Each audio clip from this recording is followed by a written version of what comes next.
اللهم صل أفضل الصلاة على أسعد المخلوقات كسيدنا محمد وعلى آله وصحبه وسلم عدد معلوماتك ومداد كلماتك كلما ذكرك ذاكر. اللهم صل أفضل الصلاة على أسعد المخلوقات كسيدنا محمد وعلى آله وصحبه وسلم عدد معلوماتك ومداد كلماتك كلما ذكرك ذاكرون. اللهم صل أفضل الصلاة على أسعد المخلوقات كسيدنا محمد وعلى آله وصحبه وسلم عدد معلوماتك ومداد كلماتك كلما ذكرك ذاكرون. اللهم صل أفضل الصلاة على أسعد المخلوقات كسيدنا محمد وعلى آله وصحبه وسلم عدد معلوماتك ومداد كلماتك كلما ذكرك ذاكرون. اللهم صل أفضل الصلاة على أسعد المخلوقات كسيدنا محمد وعلى آله وصحبه وسلم عدد معلوماتك ومداد كلماتك كلما ذكرك ذاكرون. اللهم صل أفضل الصلاة على أسعد المخلوقات كسيدنا محمد وعلى آله وصحبه عدد خلقه ورضا وزنة عرشه. اللهم صل أفضل الصلاة على أسعد المخلوقات كسيدنا محمد وصحبه وسلم عدد معلوماتك ومداد كلماتك كلما ذكرك ذاكرون. وسلم ورضي الله تبارك وتعالى عن كل صحابة رسول الله أجمعين. وحسبنا الله ونعم الوكيل، نعم المولى ونعم النصير. الفاتحة. أعوذ بالله من الشيطان الرجيم. بسم الله الرحمن الرحيم. الحمد لله رب العالمين. إياك نعبد وإياك نستعين.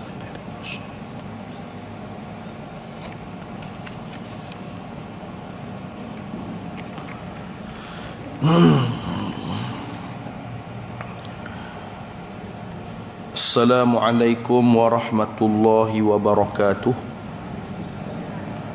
Alhamdulillah wassalatu wassalamu ala ashrafil anbiya'i wal mursalin wa ala alihi wa ashabihi ajma'in.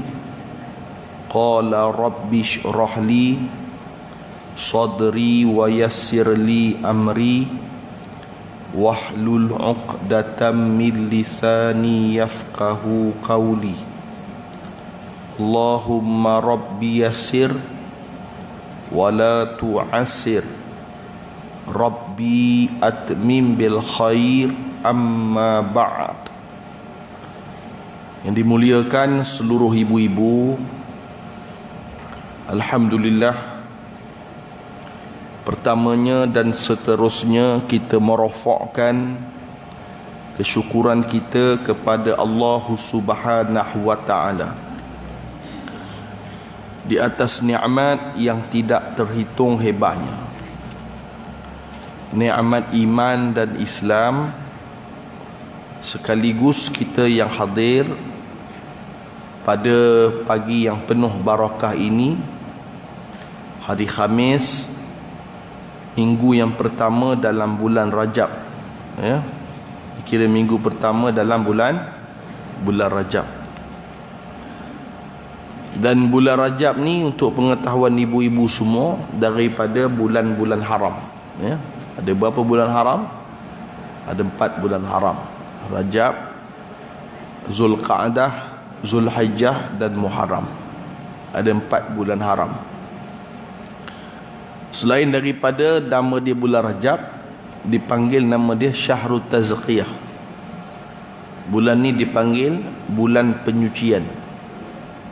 Syahrul Rajab, Syahrul Tazkiyah. Bulan Rajab ni dipanggil bulan penyucian, ya. Kerana apa dipanggil bulan penyucian? Kerana bulan ni Allah Ta'ala nak tapis siapakah golongan yang benar-benar beriman kepada Allah dan Nabi Muhammad sallallahu alaihi wasallam melalui peristiwa Isra wal Mi'raj, kan? Masa tu, sebelum tu ramai orang beriman. Ramai orang beriman ni bila Nabi kata kul, siapa yang cakap man qala la ilaha illallah, siapa yang sebut la ilaha illallah, dia boleh masuk syurga, kan? Itu peringkat awal. Tetapi ibu-ibu semua, akhir sekali sebelum Nabi berhijrah ke Yasrib, sebelum Nabi berhijrah ke Madinah, berlaku 1 tahun itu dipanggil tahun Ammu Haznin. Ammu Haznin ni tahun apa ibu-ibu? Tahun apa? Tahun kesedihan, betul tak? Ibu-ibu semua ni orang tahu semua ni, ya. Tahun kesedihan. Kenapa Nabi sedih? 2 orang yang Nabi sayang, satu bapa saudara dia, yang kedua isteri dia, Sayyidatina Khadijah radhiyallahu anha bersama Abu Talib, bapa saudara Nabi sallallahu alaihi wasallam. Tahun tu Nabi sedih, dan tahun itu juga Allah Ta'ala menjalankan Nabi daripada Masjidil Haram ke Masjidil Aqsa sampai ke Sidratul Muntaha, balik patah balik ke Masjidil Haram, kan? Jadi nak sebut tahun tu Allah Ta'ala juga memberikan satu petunjuk kepada Rasul sallallahu alaihi wasallam, di mana golongan yang benar-benar beriman dan golongan yang mereka ini hanya bercakap dengan zahir. Mulut dia zahir je cakap, tapi hatinya tidak beriman. Ya. Dia benda-benda ni lebih-lebih lagi dalam zaman yang penuh fitnah. Kan? Zaman dulu, orang kalau tak puas hati dengan orang kafir ni, orang kafir buat cari pasal dengan orang Islam, apa yang berlaku? Apa berlaku? Kalau orang Islam dengan orang kafir rasa tak puas hati, orang kafir lah biasa tak puas hati dengan Islam, kan? Orang Islam tak ada perangai macam tu zaman Rasulullah, kan? Jangan kita ikut orang-orang kafir. Orang kafir kata Rasulullah ni jahat, Rasulullah ni pembunuh, Rasulullah ni kaki pukul, Rasulullah ni suka bergaduh, Rasulullah ni suka berperang. Tetapi semua peperangan yang berlaku, yang cari pasal, yang cari balah, yang cari gaduh, siapa dia? Kafir, bukan Rasulullah. Sebab Rasulullah ni kan kita kata innaka la'ala khuluqin azim. Rasulullah ni akhlak dia tinggi. Dia bukan tinggi je akhlak ni, maksudnya dia sendiri orang yang mencipta akhlak Rasulullah ni, ya. Maka zaman dulu kalau orang kafir rasa tak puas hati, rasa nak balah, rasa geram, kan, jadi akhir sekali berlaku peperangan. Hari ni kalau rasa tak puas hati boleh perang tak? Boleh perang tak? Tak boleh. Nak perang? Kita tak nak perang kan? Kalau berlaku rasa tak puas hati ni, nak perang? Kita tak nak perang. Selagi mana jadi hari ni, kita bukan takut dengan peperangan senapang, bukan peperangan senjata kan. Senjata ni, peperangan senjata, tembak matilah. Betul tak? Peluru tembak matilah. Tapi yang kita takut ibu-ibu, peperangan apa? Peperangan ideologi. Itu kita takut. Sangat kita takut. Sebelum saya cerita, nak baca dalam buku ni, ya, saya nak cerita sikit pasal isu semasa. Boleh tak? Bukan cerita istana, ya. Nampak? Tu kita tak ambil tahu, ya. Bukan kita tak ambil tahu, yang tu kita tak payah cerita. Ibu-ibu boleh tengok dekat Astro Awan ni. Nampak tak? Okey. Ini kita cerita isu semasa ibu-ibu tentang orang putih. Dia buat satu video, kan? Video YouTube tu dalam 2 jam. Saya dok tengok dalam 2 jam juga video tu. Jadi video tu ibu-ibu, dia cerita tapak Kaabah yang sebenar-benarnya adalah di Petra. Dekat mana Petra ni? Jordan. Nampak? Di Jordan. Dia buatlah 2 jam tu kan. Dia buat kajian saintifik dia. Dia tunjuk satelit dia kan. Tunjuk kan, bahawa kedudukan Kaabah sebenar bukan di Makkah, tetapi kedudukan Kaabah sebenar adalah di Petra. Didatangkan hujah, fakta. Apa yang saya sebut ibu-ibu, ramai di kalangan agamawan percaya benda ni. Percaya. Dia percaya, betul ke ni? Nampak? Dia percaya benda ni. Lepas tu dia duduk sebut dalam ceramah kan.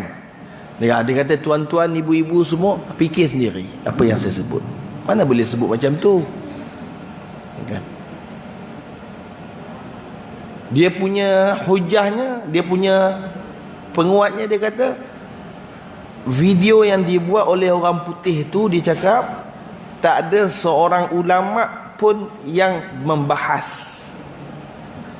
Dalam agama bukan semua boleh bahas, betul tak?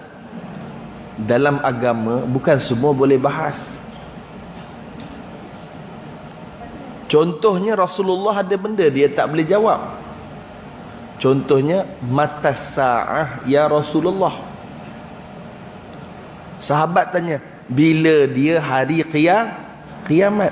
Nabi jawab tak? Tak jawab. Nabi tanya balik, hal ardatta laha, adakah engkau sudah bersedia berhadapan dengan hari kiamat? Nabi, lalu orang tu cakap, wa ma ardattu laha, aku sendiri tak sedia nak hadapi hari kiamat. Walakinni ahabbu ilaika, akan tetapi aku sangat mencintai engkau ya Rasulullah. Nampak? Ada benda Nabi, bukan Nabi tahu, tapi Nabi kata tak sesuai. Kalau Nabi jawab, orang duk kira bila kiamat, betul tak? Nabi tahu, sebab Nabi ni kan utusan Allah. Kalau dia nak jawab semua benda, dia boleh jawab. Kalau Nabi dia boleh tahu siapa ke syurga, siapa ke neraka, kalau sekadar kiamat, dia lebih tahu, betul tak? Tapi dalam agama ni, saya nak bagi tahu, bukan semua benda boleh jawab. Nampak? Dan dalam perkara agama ni, ada benda kita tak boleh jawab. Sebab itu dipanggil perkara-perkara ghaibiyat dan perkara-perkara sam'iyat. Ghaibiyat, benda yang kita kena yakin, tetapi kita tak boleh mengkaji dengan mata akal kita. Ghaibiyat, perkara-perkara ghaib, syurga, neraka, kan? Ghaibiyat. adanya alam barzah, ghaibiyat. Ya. 7 petala langit, 7 petala bumi siap dalam masa 6 hari. Siapa boleh datangkan fakta 6 hari boleh siap? Tak ada orang boleh datangkan fakta. Langit ni ada lapisan, dia ada 7. Yang kita tengok ni baru lapisan pertama, betul tak? Ada kedua, ketiga, keempat, kelima, keenam, ketujuh. Lepas tu dia sebut pula dalam hadis, setiap lapisan tu dia ada penjaga pula, betul tak? Lagilah kita, kalau orang suruh kita datangkan dalil, datangkan hujah, fakta, kan hari ni kan orang nak fakta kan? Fakta, last sekali kena auta, nampak? Kan? Jadi nak sebut ibu-ibu yang dimuliakan oleh Allah Ta'ala, agama ni bukan semua benda dia boleh buat fakta. Maka dia mesti, itulah dipanggil aqaid, iaitu dipanggil keyakinan.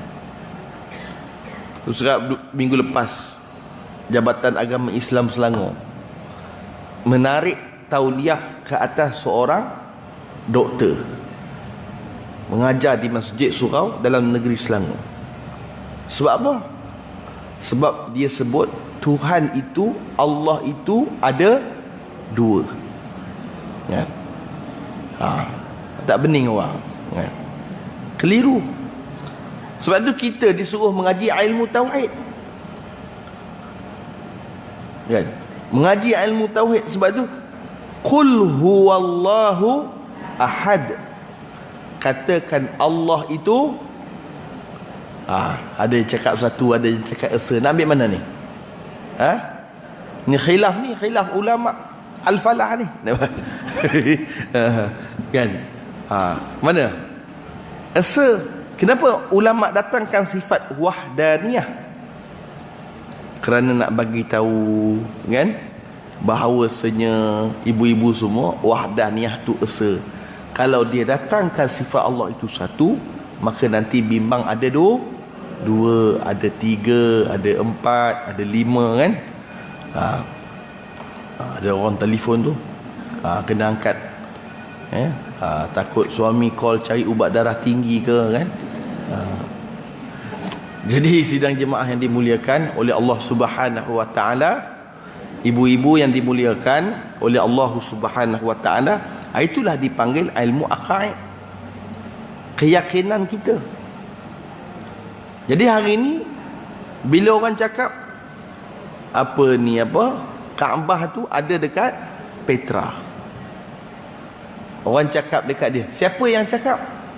Dia kata orang putih cakap. Orang putih cakap. Kita jawab, orang putih tu sendiri dia tak boleh masuk di kawasan tanah haram Mekah, betul tak? Sebab syarat nak masuk kawasan tanah haram Mekah itu la ilaha illallah Muhammadun Rasulullah. Bila kita orang Islam ni rasa sangsi tengok video ni, saya tak nak kongsikan lah video tu, nanti kan orang tengok kan, kalau tak cantik dia punya akidah, mudah terpengaruh. Ya. Satu orang Pak Haji tu, dia tengok video tu, dia kata, saya apa-apa pun Ustaz, saya lebih yakin dengan orang putih ni, dia kata. Kita kenapa pula cakap macam tu? Saya tahulah, saya kerja dengan orang putih 30 tahun, dia cakap. Tak kira lah kau kerja dengan orang putih 30 tahun sekalipun, akidah kamu mesti meletakkan keyakinan 100% kepada Nabi Muhammad sallallahu alaihi wasallam. Jadi ibu-ibu yang dimuliakan oleh Allah Subhanahu wa taala, kalau dia kata, dia cakap macam ni, tak apalah Ustaz, dia kata, yang kalau betul Kaabah tu dekat Petra, orang yang buat tu tanggunglah dosa, dia cakap. Dia cakap macam tu, maka di sana boleh membatalkan imannya dan Islamnya. Nampak cakap macam betul, tapi sebenarnya sudah terbatal iman dan Islam. Kerana sebagai contoh, kita nak beribadah ni, apakah ibu segala ibadah? Apa ibu segala ibadah? Ha? Ha? Ibu segala ibadah. Apa dia? Apa dia? Ajar. Ibu segala ibadah. Apa dia? Ha? Semayang lah. La ilaha illallah. Nampak tak? Ha. Kan? Ibu segala ibadah semayang. Ada orang kata ibu segala ibadah akidah. Akidah tu keyakinan. Ibadah itu amalan. Ibadah, segala ibadah kita ni, dia ada ibu dia yang dipanggil solat. Sebab tu sebelum nak ajar anak menutup aurat, sebelum suruh puasa, sebelum suruh apa tu, yang pertama sekali suruh sembahyang dulu. Apakah syarat sah sembahyang? Syarat sah sembahyang, dia mesti yakin, yang mana dia sudah yakin masuk waktu. Dia mesti yakin kiblatnya betul, tidak terputus dengan Baitullah Al-Haram. Yakin? Yakin. Orang tanya, awak sembahyang subuh tadi kat mana? Surah Al-Falah contoh. Awak yakin tak bahawa kiblat di surah Al-Falah tu betul? Dia kata ikutlah. Kalau salah-salah, kalau betul-betul dia cakap. Kalau dia cakap macam tu, sembahyangnya terbatal. Bila dia angkat takbir, dia mesti yakin bahawa dia menghadap kiblat, yang mana kiblat itu tidak terputus dengan Masjidil Haram. Walaupun kita ada dekat Kampung Pandan, Cempaka, Setapak, Wangsa Maju, Hulu Kelang, kita setiap hari takkan terputus dengan Kaabah. Hubungan kita dengan Kaabah ni sampai kita mati. Nampak tak ni? Sebab itu mula-mula Allah siapkan langit, siapkan bumi. Allah buat apa dulu? Allah buat apa dulu? Masjidil Haram. Wa yaumu khalaqas samawati wal ardi. Hari aku jadikan langit, hari aku jadikan bumi, hari itu aku jadikan Masjidil Haram. Allahu Akbar, ya. Jadi kita terasa tak yakin. Kita kata, oh, video orang putih ni betul, kita kata. Kan? Jadi kita punya ibadah ni semua habis. Haji kita habis, zakat kita habis, semua habis. Habis kalau kita dah baru tahu ustaz, kita kena bertaubat, kena istighfar. Nampak tak? Ini cerita ni, benda ni berlaku tuan-tuan, ibu-ibu semua. Berlaku, ya, berleluasa. Kita ni kata-kata, kita cakap, kan Nabi cakap akan dibai'ah. Nabi kata Kaabah ni Allah akan jaga dia sampai hari kiamat.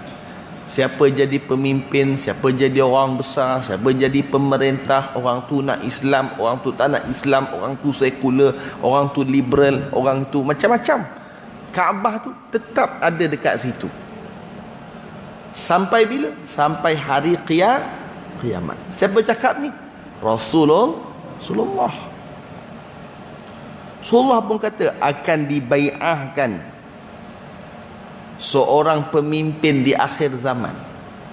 Siapa pemimpin akhir zaman? Ya? Siapa dia? Iaitu Imamul Mahdi. Kan?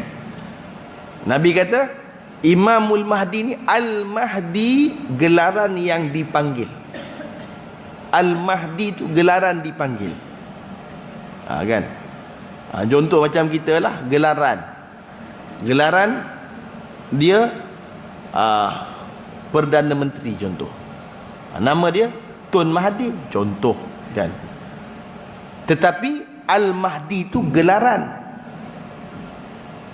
Nama dia, Nabi kata nama dia sama macam nama aku. Nama ayah dia pun sama macam nama ayah aku, Muhammad ibnu Abdullah. Digelar dia Al-Mahdi. Kenapa digelar Al-Mahdi? Dipanggil petunjuk ummah di akhir zaman. Nabi kata dibai'ah dia di depan Kaabah. Takkanlah Kaabah tu boleh berubah. Nampak? Percaya tak hadis ni? Hadis ni. Nabi sebut. Oh, maksudnya yang orang cakap Imam Mahdi ada dekat Indonesia tu, dekat ni. Jadi kita nak percaya. Nampak? Dulu yang apa? Al-Arqam tahu tak? Abu Ya Asy'ari tu kan. Dia pun mengaku dia Imam Mahdi juga. Tapi dia kata dia dah berbai'ah dah. Dekat Kedah dia cakap. Kan? Jadi nak sebut bai'ah ni aku diangkat dia, berbai'ah dia, akur janji dia di hadapan Kaabah. Kalau Dajjal tu kita tahu dah, Jisalsah tu dah ada dah. Tinggal lagi dia tak dilepaskan lagi. Nabi Isa pun dah ada. Dia ada dekat atas langit. Betul tak? Dia tak turun lagi. Yang tak lahir lagi siapa dia? Imamul Mahdi. Sekarang dah lahir ke belum? Tak tahu. Kan? Kita pun tak tahu. Dan waktu Imam Mahdi ni dia buat kerja, dia tak guna senjata. Dia tak ada senapang, dia tidak ada peluru, dia tak ada nuklear, tapi dia membunuh semua orang-orang munafik dan orang-orang kafir dan orang-orang Yahudi menggunakan tangannya sendiri. Siapa sebut ni? Hadis. Hadis ni datang daripada Nabi Muhammad sallallahu alaihi wasallam. Jadi saya nak sebut apa dia ibu-ibu? Itu yang kita sebut ideologi. Pemikiran. Ramai orang, betul ke tak betul Kaabah ni di Mekah atau di Petra, kan? Saya baca satu buku kan, buku Profesor Said Al-Atas. Pernah dengar tak nama ni? Dia buku dia tulis Islam liberal, Islam sebenar. Islam yang asal dengan Islam liberal. Kan? Islam liberal ni contoh dia. Rupanya dia kata Islam liberal yang ada di kalangan orang perempuan pun dia ada liberal dia. Orang perempuan. Mungkin orang perempuan dia tak nak jadi imam Makcik-makcik ada nak jadi imam tak? Tak nak kan? Mungkin orang perempuan tak ada cita-cita nak jadi Perdana Menteri kan? Kan tak boleh kan? Mana boleh ketua yang nombor 1 tu orang perempuan kan? Dalam agama tak boleh. Dalam negara lah, kalau jadi ketua pengarah ketua pegawai PTD Kementerian Pelajaran contoh, tu tak apa. Maksudnya dia mentadbir dalam sebuah negara tu orang perempuan. Tu tak boleh, agama tak benarkan. Kan? Jadi mungkin orang perempuan dia tak kisah faraid. Mungkin ibu-ibu kat sini kan faraid kan. Kata bila mak ayah mati faraid, orang lelaki dapat 2, perempuan dapat 1 kan. Walaupun yang masa hidup hari tu yang jaga mak dia ni banyak anak perempuan, betul tak?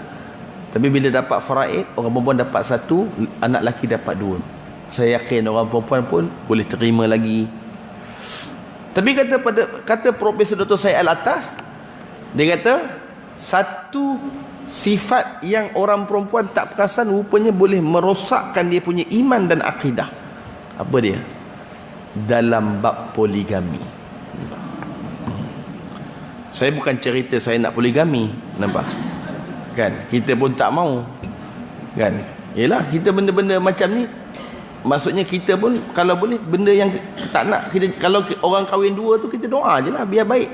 Jangan kita kata tak guna kahwin dua lah sekali dia kahwin 2 padam muka, nampak?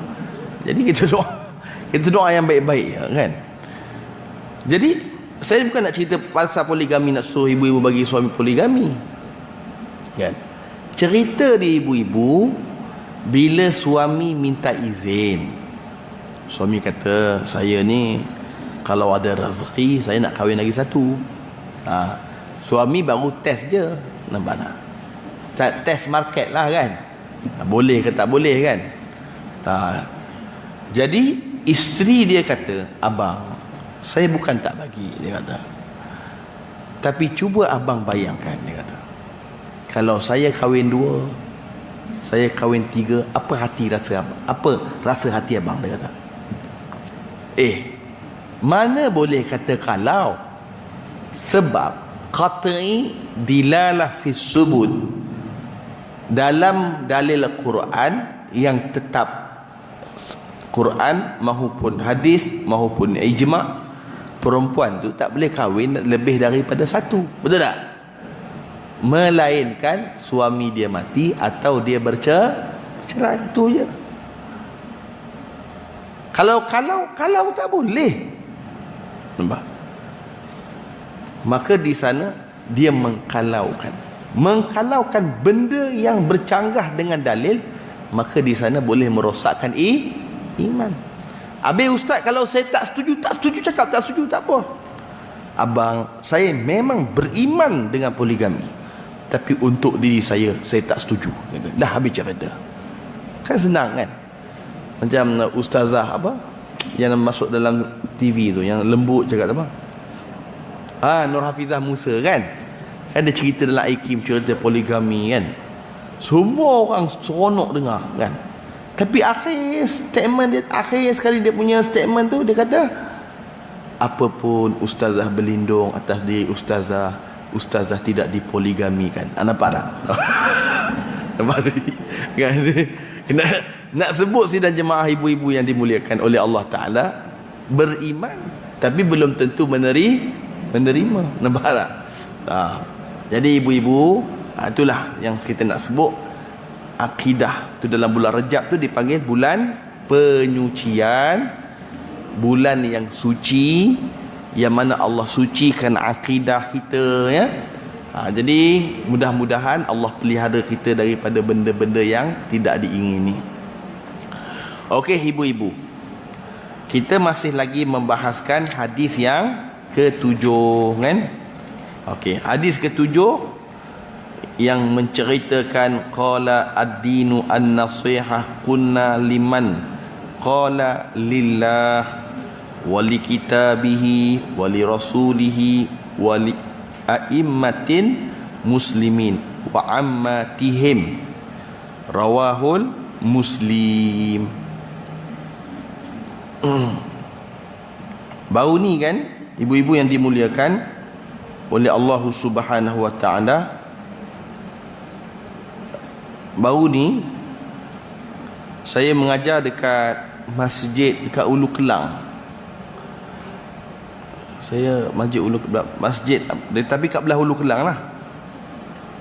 Satu orang duk tanya saya, ustaz, dia kata, hadis ni ada apa? Hadis ni, dia tanya, sahih ni hanya pada Imam Bukhari saja ke? Kan? Ibu-ibu kan mengaji hadis kan? Hadis ni sahih pada Imam Bukhari saja ke? Kalau orang tanya kita, sebab kita mengaji hadis ni. Orang tanya Hajah Basyah, contoh.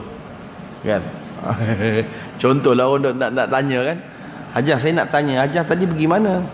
Kuliah hadis 40. Contoh kan? Hadis ni hanya Bukhari saja sahih ke? Tanya. Yang itu ustaz tak masuk tajuk lagi tu. Kan? Padahal itu asas dia. Kan? Hadis ni semua ada sahih dia. Bukhari ada sahih dia, Muslim ada sahih dia, Abi Daud ada sahih dia, Nasai ada sahihnya, Tirmizi ada sahihnya, Ibnu Majah pun ada sahihnya.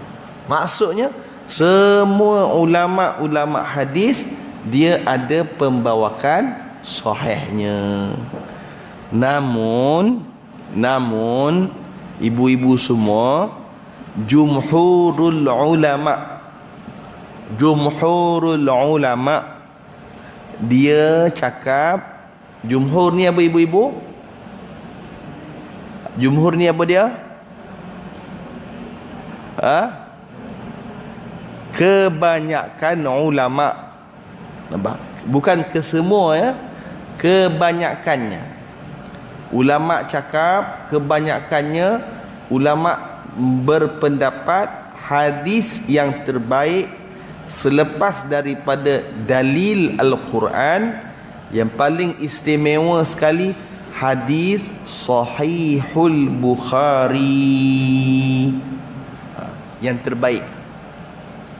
Semua ulama bawa hadis sahih, betul tak? Semua ulama bawa hadis sahih, tapi yang terbaik adalah hadis Sahihul Bukhari. Ulama yang saya sebut tadi, ulama muktabar itulah Bukhari, Muslim, Nasai, Tirmizi, Abi Daud, Ibnu Majah, 6. Semua bawa sahih, tapi yang terbaik adalah Sahih Bukhari. Saya nak tanya Ustaz, kalau hari ini rawahul Muslim, betul tak? Cuba tengok hadis bawah tag kita, rawahul Muslim. Hadis sebelum itu, kalau kita tengok, dia tulis rawahul Bukhari wal Muslim, muka surat 41. Orang tanya kita lagi sebab kita mengaji hadis, kan? Saya nak tanya Ustaz, nak tanya jemaah yang belajar hadis, katakan orang tanya kita, kenapa dalam hadis ni letak nama Bukhari dulu baru Muslim? Biasanya Bukhari Muslim, tak ada pun Bukhari wa Abi Daud, tak ada. Bukhari Muslim, Muslim Bukhari, Bukhari Muslim. Tapi mesti Bukhari dulu baru Muslim, kerana Imam Muslim itu sezaman dengan Imam Bukhari.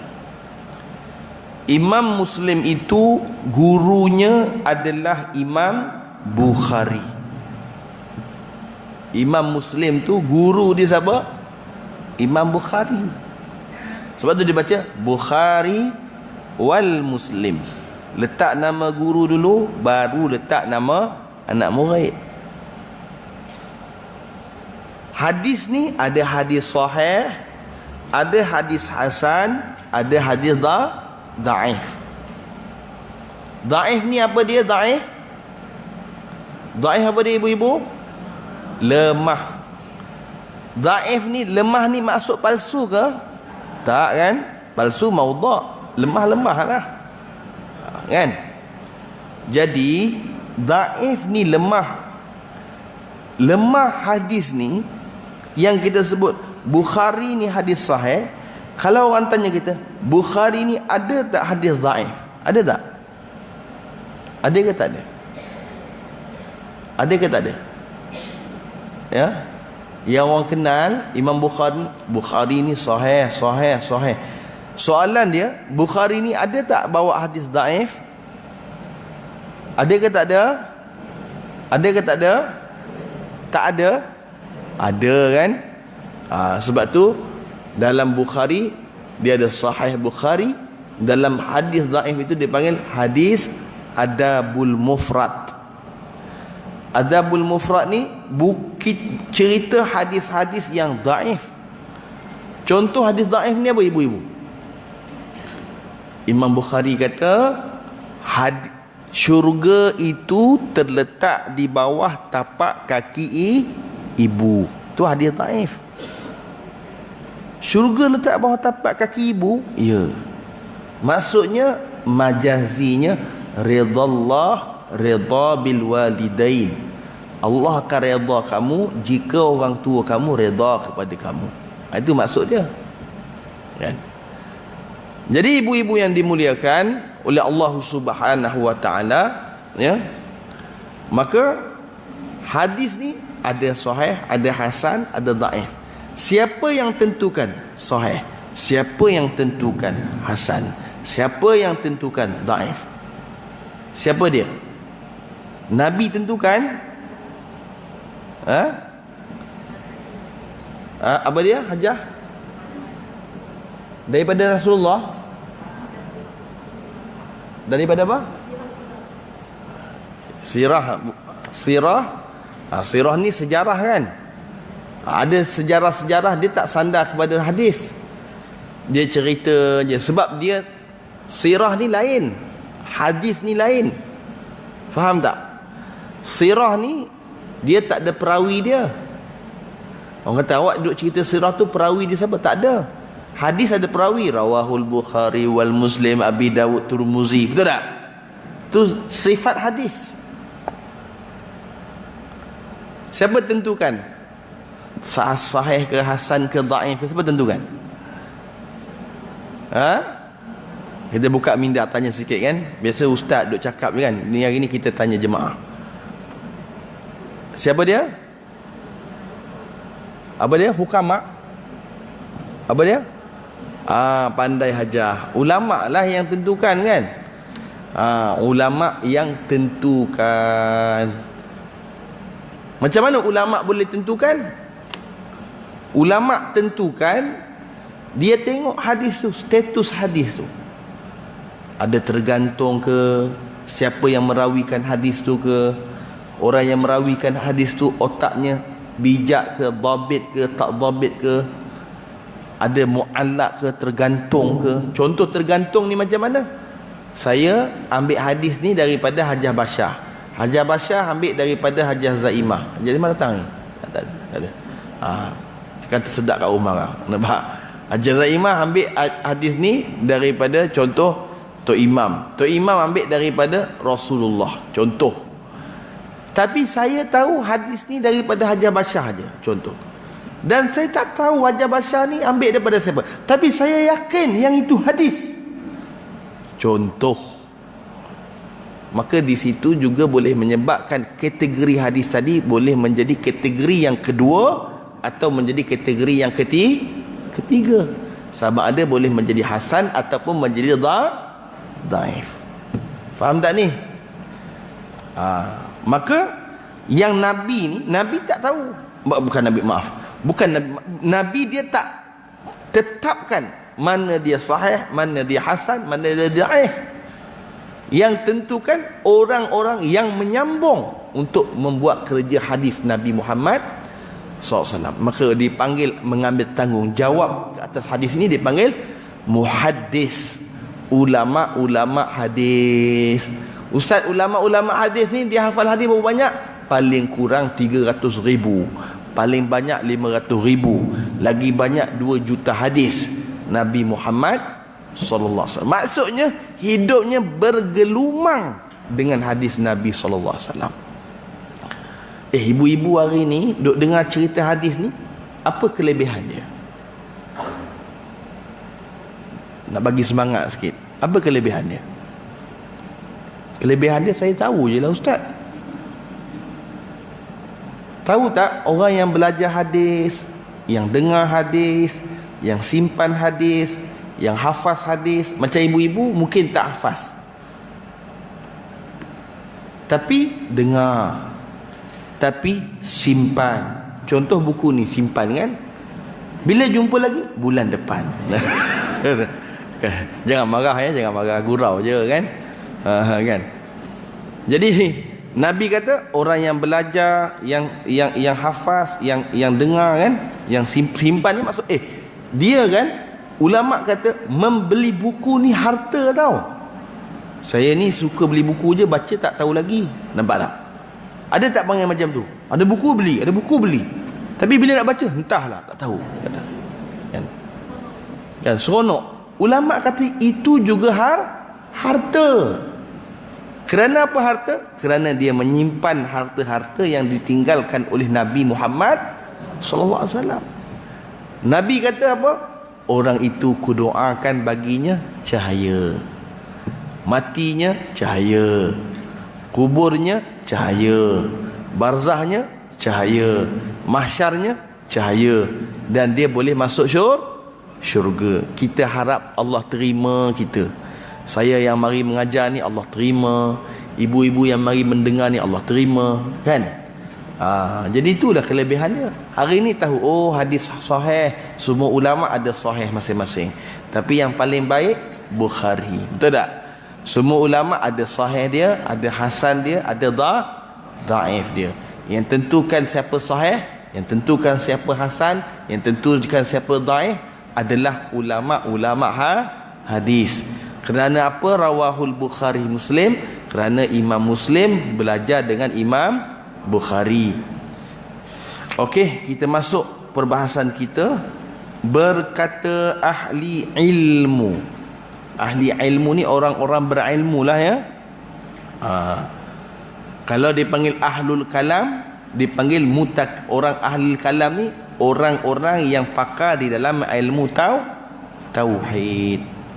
Adapun nasihat agama itu bagi Allah, iaitu mempercayai Allah itu Tuhan seru sekalian alam dan menidakkan bersekutu daripadanya, diikuti segala sifat kesempurnaan dan kekuasaannya, disifati dengan segenap sifat kemuliaan dan kebesaran, serta dinafikan daripadanya suruhannya dan berhenti daripada segala larangannya, kasih pada tiap-tiap kebajikan dan benci pada tiap-tiap kejahatan, kerana memuliakan kebesaran dan kemuliaan, kasih dan sayang kepada siapa-siapa yang taat mengikut perintahnya, serta benci kepada siapa-siapa yang ingkar daripada suruhannya,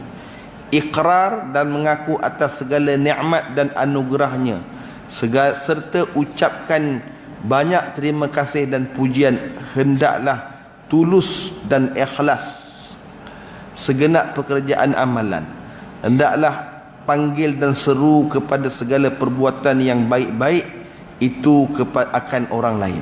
Okey, dia sebut adapun nasihat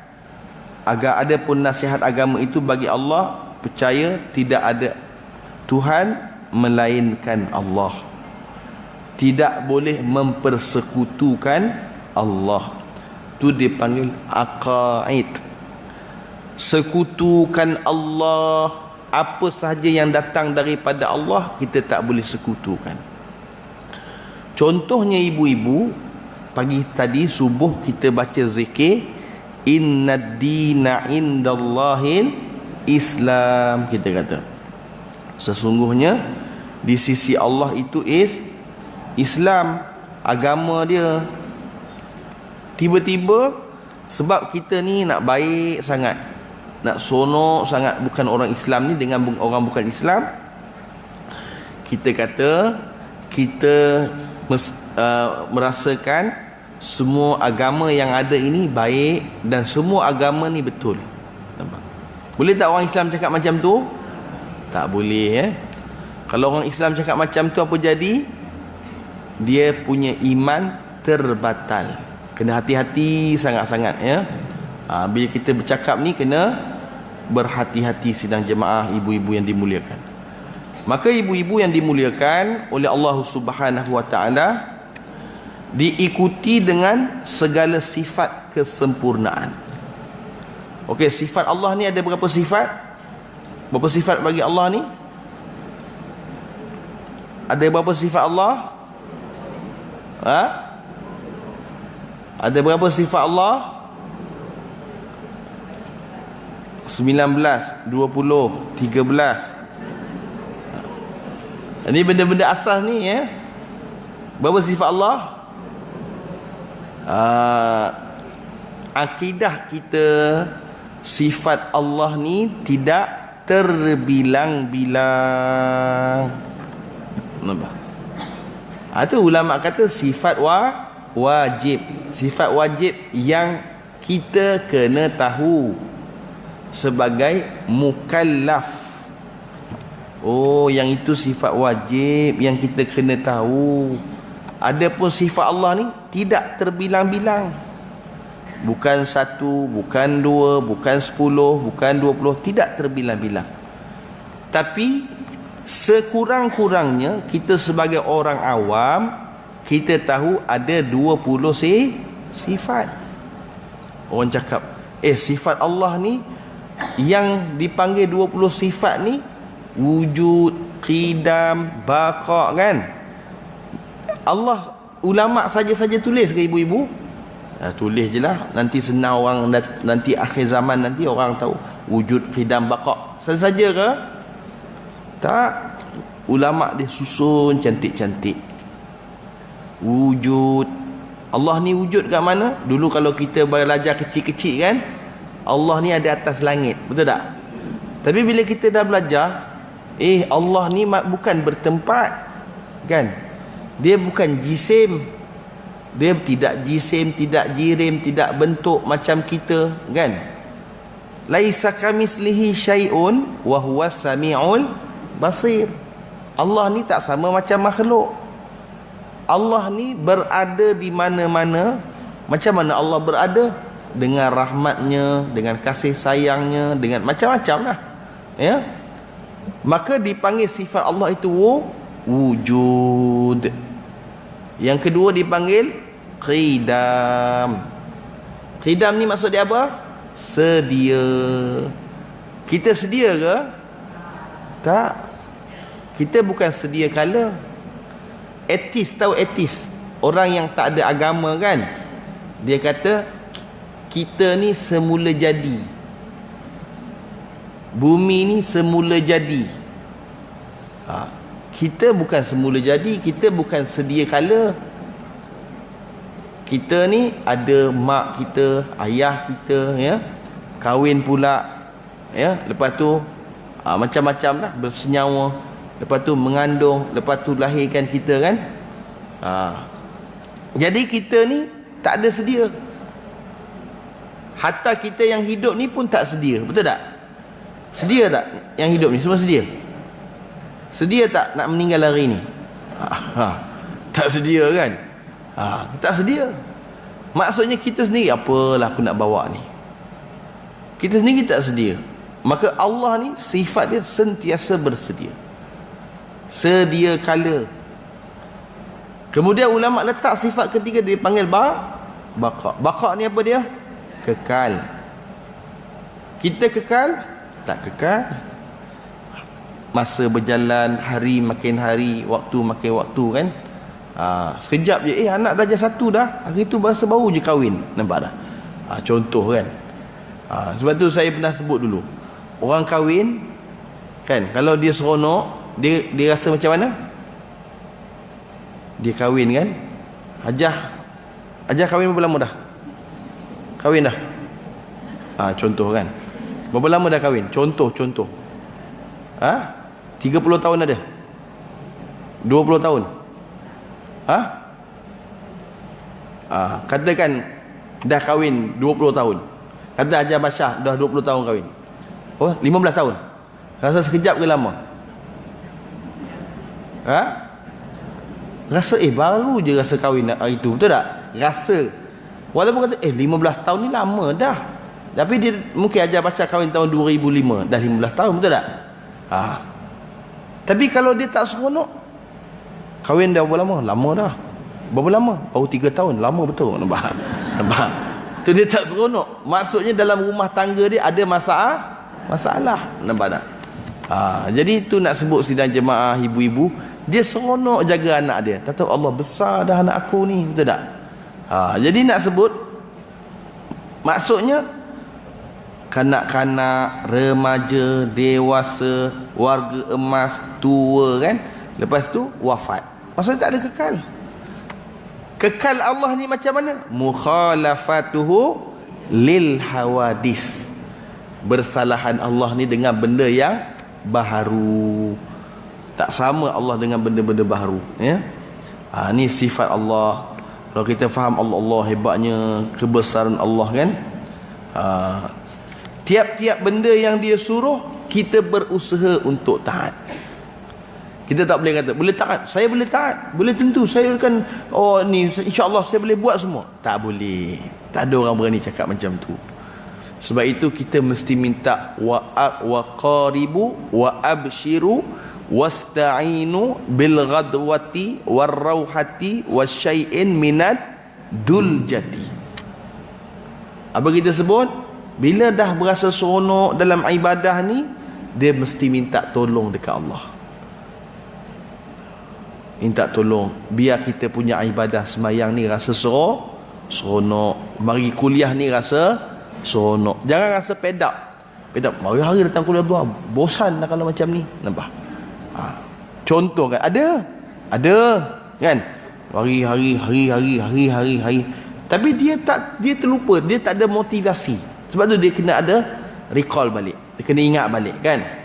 Sebab tu semayang ni dia ingatkan kita, Allahu Akbar, Allahu Akbar. Allah, orang tahu duk azan lagi buat apa, nampak? Tak, dia duk ingat kita. Betul tak? Sebab tu kita bila dengar azan, kita kata la haula wala quwwata illa billah. Kita tak ada kekuatan kan, tak ada kekuatan dalam ibadah. Kita tak ada kekuatan, kita minta tolong Allah ya. Sebab tu kalau kita sebagai orang datang majlis ilmu, dia kena ingat apa dia punya peringatan. Nabi kata, wa man salaka tariqan yatlubu bihi ilma sahalallahu lahu tariqan ilal jannah. Sesiapa yang memudahkan kaki dia pergi jalan menuntut ilmu, maka Allah akan memudahkan dia jalan ke syurga. Betul ke ni? Betul lah, Nabi sebut. Nampak? Hadis ni ibu-ibu cerita pasal majlis ilmu ni, malaikat diarah oleh Allah pergi tengok jalan ke syurga. Pergi tengok jalan ke syurga. Pergi tengok. Malaikat tengok. Dia kata payahnya jalan ke syurga ni. Dia kata, kalau macam ni lah jalan ke syurga wahai Allah, tak ada hamba kau boleh masuk syurga. Nabi tahu kisah ni. Nabi terus cakap dalam hadis, wa man salaka tariqan yatlubu bihi ilma. Dan sesiapa yang pergi keluar di jalan Allah untuk menuntut ilmu, maka dimudahkan dia masuk ke dalam syurga ya. Okey, ibu-ibu yang dimuliakan oleh Allah Ta'ala, maka kita kena usaha mentaati segala perintahnya dan meninggalkan segala larangannya. Kasih sayang Allah pada sesiapa yang mengikuti perintahnya. Iqrar dan mengaku atas segala nikmat dan anugerah, serta ucapkan banyak terima kasih. Okey, saya nak bagi tahu ibu-ibu, atas muka dunia ni Allah kata, wa basyiril ladzina amanu wa aminus solihati anna lahum jannat. Allah kata, dan orang-orang yang dikhabarkan berita gembira itu, siapa dia? Wa amilus solihat, orang-orang yang beramal soleh. Anna lahum jannatin tajri min tahtihal anhar, yang mana dia akan masuk syurga kan. Okey, ibu-ibu semua yang dimuliakan oleh Allah Subhanahu wa Ta'ala, bila sebut orang yang didatangkan khabar berita masuk syurga ni, siapa dia? Orang beramal soleh. Orang beramal soleh ni orang tak ada dosa ke? Tak ada dosa ke? Ada. Yang tak ada dosa Rasulullah. Tapi sebab dia beramal soleh, kalau dia ada salah, dia cepat minta maaf dengan Allah. Kalau dia ada salah, dia cepat minta maaf dengan Allah. Sebab itu Allah kata, kalau kamu beristighfar banyak salah sekalipun, sekejap istighfar. Satu hari kau beristighfar 100 kali dan kau lakukan 70 kali kesalahan, nescaya Allah akan ampunkan dosa kau. Tapi bila kita duduk istighfar, kita detik dalam hati, apa lagi kesalahan yang aku nak buat dekat Allah ni? Betul tak? Jadi maksudnya Allah ni dia bagi tahu dekat kita bahawa kalau kau istighfar, kau buat kesalahan, aku ampunkan. Maksudnya itulah dipanggil Maha Pengampun lagi Maha Penyayang. Nampak?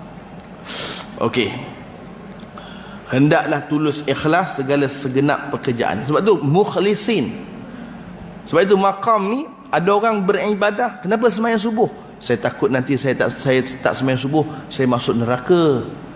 Tapi saya rasa ibu-ibu dah tak ada fikir macam tu, syurga ke neraka ke apa ke, kan? Yang ibu-ibu fikir, aku dapat buat amal dan aku harap biar Allah terima. Betul tak? Syurga, neraka itu bukan cerita. Cerita budak-budak dulu boleh. Mak kata, semayang, kalau kau tak masuk semayang, kau masuk neraka. Semayang. Lepas tu tak semayang pula. Betul tak? Tapi sekarang ni kita dah rasa sayang dengan semayang kita. Kalau saya yakin ibu-ibu kalau tak dapat bangun tahajud mesti Allah subuh dah, sedihnya lah kan. Rasa sedih. Kenapa masam je muka hari ni? Pagi tadi sedar-sedar je dah masuk subuh dah, tak sempat tahajud. Kenapa? Kerana kasih dengan ibadah. Ya. Jadi sidang jemaah ibu-ibu yang dimuliakan oleh Allah Subhanahu wa taala. Jadi insya-Allah ya, kita akan sambung di dalam kuliah kita akan datang. Hendaklah berlaku lemah lembut segenap perkara sesama hamba Allah, maka semua perkara yang tersebut ialah kembali manfaatnya di atas diri orang yang memberi nasihat itu kerana Allah. Tiada berkehendak kepada nasihat dan ajaran siapa pun. Adapun memberi nasihat sama kitab Allah, iaitu mempunyai bahawa kitab-kitab itu perkataan Allah yang diturunkan di atas rasul-rasulnya. Kitab-kitab itu tiadalah serupa dengan salah satu daripada percakapan manusia. InsyaAllah kita akan sambung dalam kuliah bulanan akan datang. Kalau saya ada dekat Malaysia lah insyaAllah ya. Tapi saya duduk tengok dalam skedul ada lagi lah ya. Takut-takut nanti kena mungkin saya ke Mekah ke. Kalau saya tak ada, kita bertemu dalam bulan seterusnya.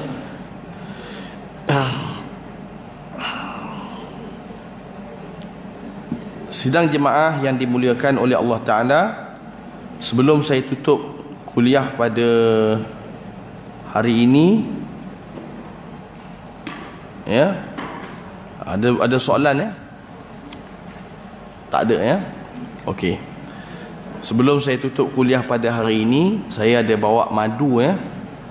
Untuk pengetahuan ibu-ibu semua, madu ni sudah dibaca 30 juzuk ayat-ayat suci Al-Quranul Karim ya.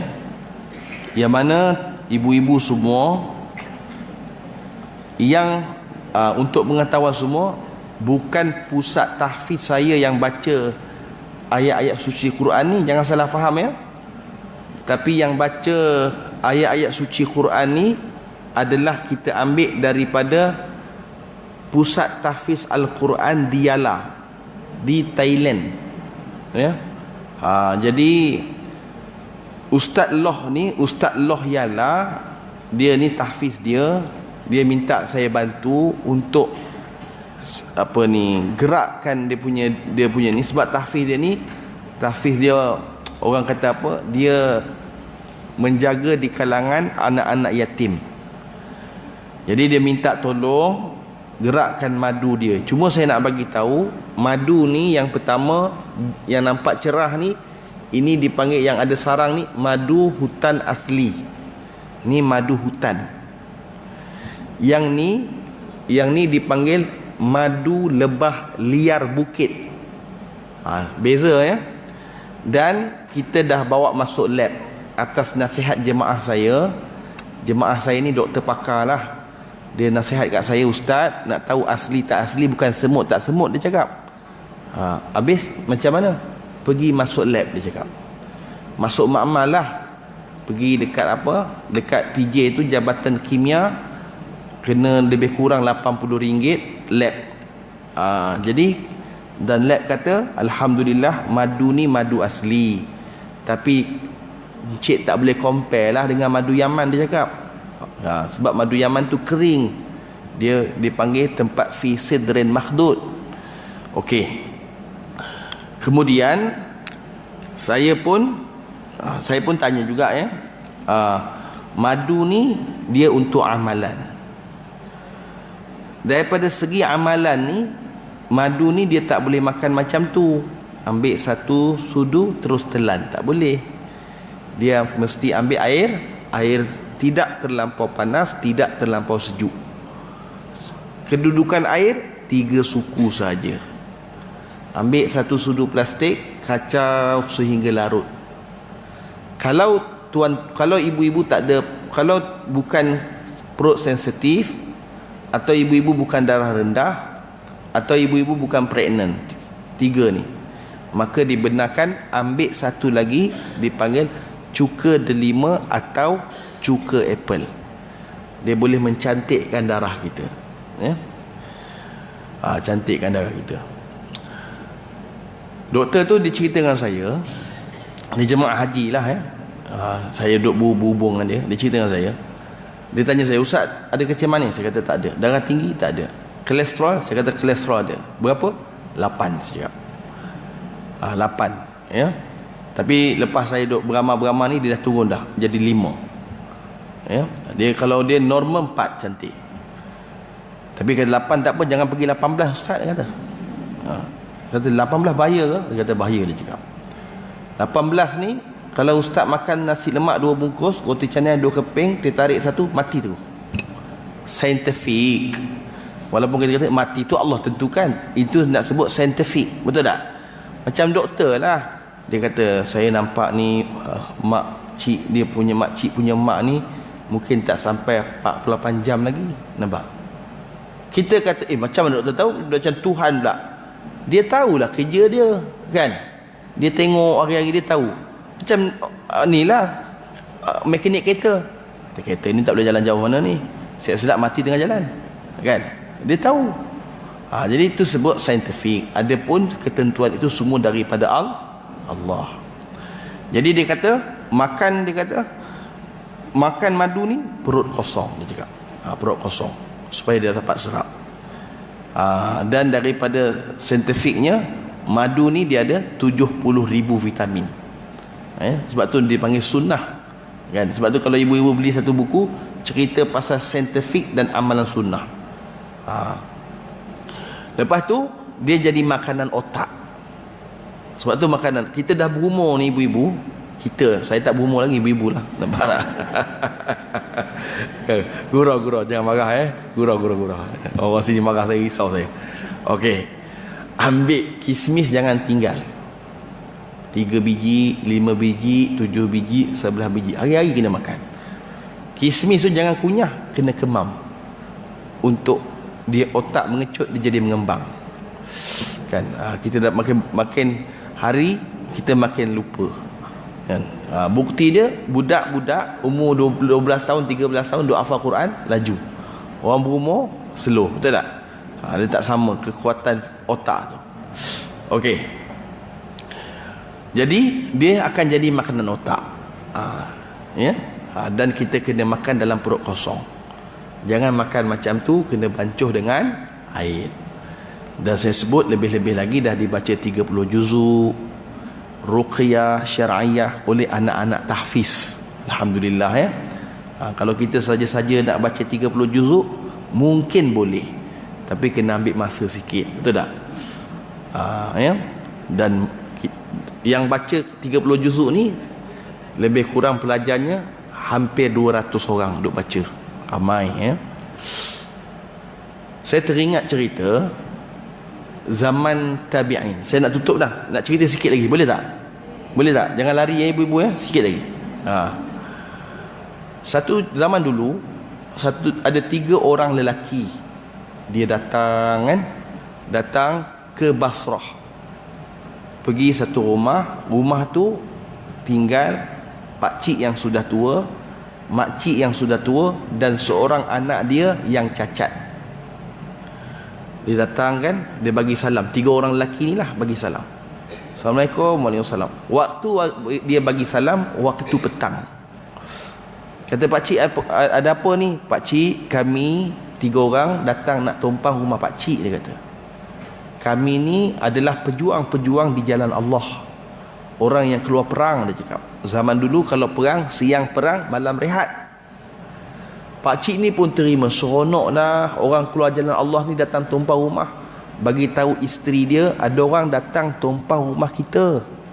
Seronok isteri dia, kan? Seronok, kan? Lepas tu ibu-ibu yang dimuliakan oleh Allah Subhanahu Wa Taala, dia hidangkan makanan. Bila makan, bila minum, lebihan makanan tu dia sapu dekat anak dia yang cacat tu. Sapu. dengan tujuan ada berkat. Sebab yang makan tu bukan calon-calon orang, orang yang keluar perang di jalan Allah. Esok pagi 3 orang tu kata, pakcik kami nak keluar perang. Dia pun keluar perang. Nanti petang kami balik. Pakcik kata, balik jangan tak balik ya. Saya dah masak nanti ni. Balik tu dia pun makan hari kedua. Ada lebihan makanan dengan air, ambil sapu dekat anak dia yang cacat ni. Esok pagi hari ketiga dan hari terakhir dia kata, saya duduk rumah pakcik ni, pagi ni kita pun hari akhir dah nak perang, dia kata.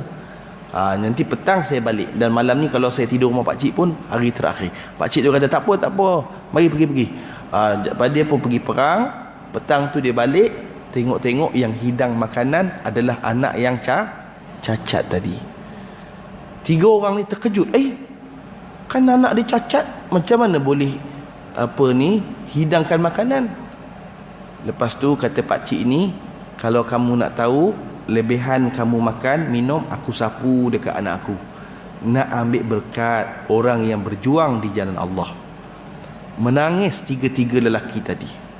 Kenapa engkau menangis? Pakcik, yang sebenarnya kami bukan pejuang di jalan Allah. Habis? Yang sebenarnya kami ni perompak. Nampak tak? Perompak tadi, 3 tadi dia menangis, akhir sekali dia jadi wali. Nampak? Kata perompak tadi, sembuh ni bukan sebab kami, tapi sebab kamu berazam kepada Allah Subhanahu Wa Taala. Jadi nak sebut ibu-ibu, dia hormat tetamu dia, perompak pula tu. Nampak tak?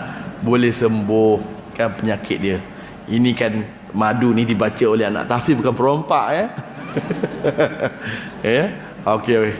Jadi selengan je ibu-ibu ya. Nampak masa punya semua ni. Okey. Jadi ibu-ibu semua mana yang nak dapatkan madu ni ada dekat luar sana, insya-Allah biiznillah. Dan jangan langkah ya. Dan kalau kita bagi ke anak-anak kita makan sekalipun, kita niat, kita selawat 3 kali, ya Allah, kalau ada kejahatan manusia, jin, syaitan dalam tubuh aku, keluarkan ya Allah. Dengan izin Allah, bukan dengan sebab madu ni. Faham tak ni? Okey. Dan andai kata siapa nak bagi sumbangan dekat tahfiz yang saya jaga, saya ucap jazakumullahu khairal jazak.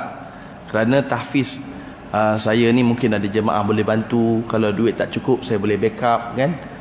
Tapi tahfiz yang ustaz ni, Diala ni, dia memang duk minta tolong saya lah. Dia minta tolong saya, dan dia minta tolong, dia cerita kat saya lah, dia minta tolong Ustaz Kazim. Tapi Ustaz Kazim kata dia pun ada tahfiz dia sendiri, Ustaz Kazim cakap. Jadi Ustaz Kazim pun kadang-kadang dia kata aduk bantu dia, kadang-kadang tak dapat bantu dia. Tapi saya kata tak apalah, mana tempat saya boleh bantu, boleh meniaga, saya meniaga. Ada tempat kalau saya rasa saya tak boleh, saya tak bawa lah, saya kata. Tapi alhamdulillah lah, dalam sebulan tu dapatlah ada 100 botol, 150 botol, tengoklah ya. Kalau paling banyak pun dekat Al-Falah ni, ramai sikit orang kuliah muslimat ni, adalah macam bulan lepas 36 botol orang beli, macam tu lah. Tempat lain kadang-kadang 3 botol, 4 botol kan. Ya. Jadi makan madu ni kena campur air ya. Kalau kencing manis boleh makan madu Ustaz? Boleh, tapi jangan makan madu begitu saja. Kena letak madu, letak cuka buah tu, sama ada cuka apple atau cuka delima, dia akan rasa lain. Apapun kita kena cek kesihatan kita dengan doktor ya. Saya sebut ni secara amalan ya. Jadi siapa nak dapatkan barang ni ada di luar sana, dan siapa nak bagi sumbangan ke tahfiz saya, mungkin ada tabung digerakkan kan. Dan siapa nak bagi zakat, boleh bagi zakat insya-Allah. Ya ibu ya. Harga dia sama macam minggu lepas. Bulan lepas 50 saja ya. Andai kata siapa yang nak berhutang, boleh hutang. Boleh hutang. Tapi nak berhutang tu kena bagi tahulah dekat saya punya yang bantu saya ni ya. Saya nak hutang dan saya bank in nanti hari ni insya-Allah. Jangan bank in bulan depan, berjanggut saya. Nampak? Okey, saya gurau je ya. Tapi boleh hutang lah. Biasa kalau dia tak bawa duit betul-betul lah ya. Boleh hutang lah. Kadang-kadang orang tu berhajat dengan madu, berhutang. Tapi setakat ni untuk dah sebulan ni dah 3 13 botol dah kita bagi percuma. 13 botol ni pakcik tu datang, "Ustaz, boleh tak bagi saya madu Ustaz?" "Kenapa?" "Saya betul-betul tak ada duit Ustaz, kan Ustaz, tolonglah." Nampak? Jadi kita dah bagi 13 botol dah. Jadi kalau saya rasa hari ni kita tak buka botol tu free tapi dia minta percuma, minta tolong. Dia kata dia ada ni duit tak ada, dia kata baru operate jantung apa semua, kita bagi dia, hadiah kat dia. Kalau dia orang susah, kita sedekah dia. Tak apalah ya. Itulah, mudah-mudahan Allah merahmati kita semua insya-Allah. Saya doakan ibu-ibu ya, dalam rahmat Allah. Bismillahirrahmanirrahim. Alhamdulillahi rabbil alamin. Wassalatu wassalamu ala asyrafil anbiya'i wal mursalin wa ala alihi wa ashabihi ajma'in. Ya Allah, ya Tuhan kami, ampunkan akan dosa-dosa kami zahir dan batin, dosa-dosa ibu dan ayah kami, dosa-dosa ibu dan ayah mertua kami. Ya Allah, sekiranya mereka masih hidup, ya Allah, kurniakan kasih sayang yang tinggi kami terhadap mereka. Sekiranya mereka sudah kembali menghadap-Mu, ya Allah, jadikan kubur-kubur mereka salah satu daripada taman-taman syurga, dan jangan Kau jadikan kubur-kubur mereka salah satu daripada lubang-lubang neraka. Ya Allah, ampunkan dosa akan pasangan kami, ampunkan dosa akan anak-anak dan isteri kami, ampunkan dosa akan seluruh ahli keluarga kami, minal mu'minina wal mu'minat wal muslimina wal muslimat birahmatika ya arhamar rahimin. Ya Allah, ya Tuhan kami, sekiranya ada di antara kami yang sakit, maka Engkau sembuhkan penyakitnya. Sekiranya ada di antara kami yang berduka cita, maka Engkau tenangkan hatinya. Sekiranya ada di antara kami yang gelisah, maka Engkau berikan, ya Allah, ketenangan di dalam dirinya, ya Allah. Sekiranya ada di antara kami anak-anak, cucu, cicit yang sedang menuntut ilmu, maka Engkau berikan kefahaman, kerajinan dan kejayaan baginya, serta keselamatan baginya pergi dan balik. Sekiranya ada di antara keluarga kami, ya Allah, yang sedang mencari pekerjaan, maka Engkau temukan pekerjaan yang baik baginya, ya Allah. Sekiranya ada di antara keluarga kami yang sedang mencari jodoh, maka Engkau temukan jodoh yang soleh dan solehah baginya.